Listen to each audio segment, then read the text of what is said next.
শংকৰদেৱ সংঘৰ আমি দায়িত্ব লৈ ইয়ালৈ কেইবাবাৰো আহিছোঁ। আজি আৰু ইয়াৰ কৰ্মৰ অগ্ৰগতি বুজ ল'বলৈ আহিলোঁ।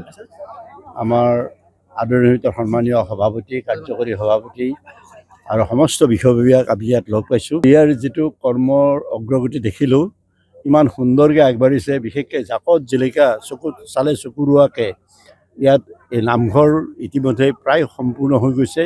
অহা 17 তাৰিখে ইয়াত গুৰু আসন প্ৰতিষ্ঠা কৰা হ'ব।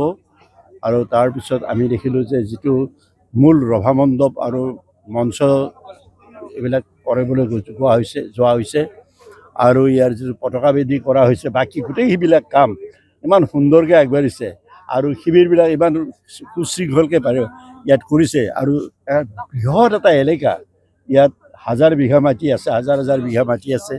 ইয়াত লক্ষ লক্ষ ভকতৰ সমাগম হ'ব।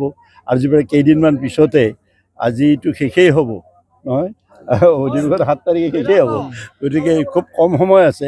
এই কম সময়ৰ ভিতৰতে যুদ্ধকালীন তৎপৰতাৰে ইয়াত কাম চলিছে আৰু কেইদিনমানৰ পিছতে আমি দেখিম যে ইয়াত এখন বৈকুণ্ঠপুৰীত পৰিণত হ'ব। নগৰী, একেবাৰে এখন সুসজ্জিত নগৰীলৈ এই জ্যোতি বিষ্ণু সমন্বয় ক্ষেত্ৰ ৰূপান্তৰিত হ'ব। আৰু ইয়াত চৌদিশৰ পৰা অহা আমাৰ ওচৰৰ নিকটৱৰ্তী জিলা শাখাকেইখনে আৰু বিশেষকৈ আমাৰ ইয়াত শক্তিশালী যি আদৰণি সমিতি আছে, কৰ্ণধাৰ সমিতি আছে আৰু সাধাৰণ পৰিষদ আছে, আইমাতৃসকল আছে, বাপসকল আছে আৰু গোটেই জাতি জনগোষ্ঠীৰে পৰিবেষ্টিত বৃহৎ এলেকাৰ এইফালে ব্ৰহ্মপুত্ৰ, মহাবাহু ব্ৰহ্মপুত্ৰ সীমাৰ পৰা আৰু একেবাৰে উত্তৰ ফালে আপোনাৰ হিমালয় পাহাৰলৈ পাদদেশলৈ সম্প্ৰসাৰিত হৈ এইখন হ'ল শোণিতপুৰ, তেজপুৰ। আৰু এইখন ঐতিহ্যমণ্ডিত এখন সাংস্কৃতিক ক্ষেত্ৰ। জামুগুৰি বুলি ক'লে, তেজপুৰ বুলি ক'লে আমাৰ মানুহবিলাকৰ মনবিলাক এনেই নাচি উঠে।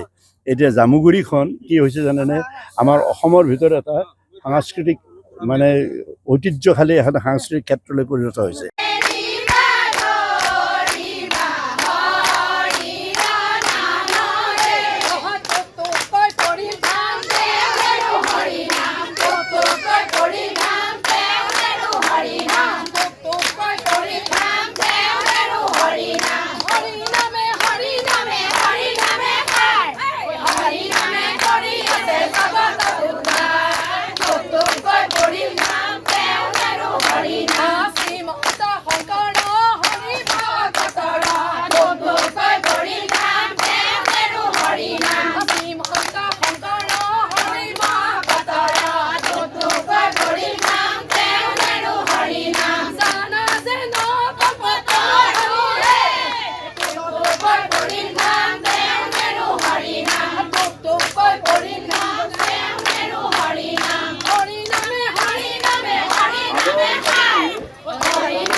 Hare Hare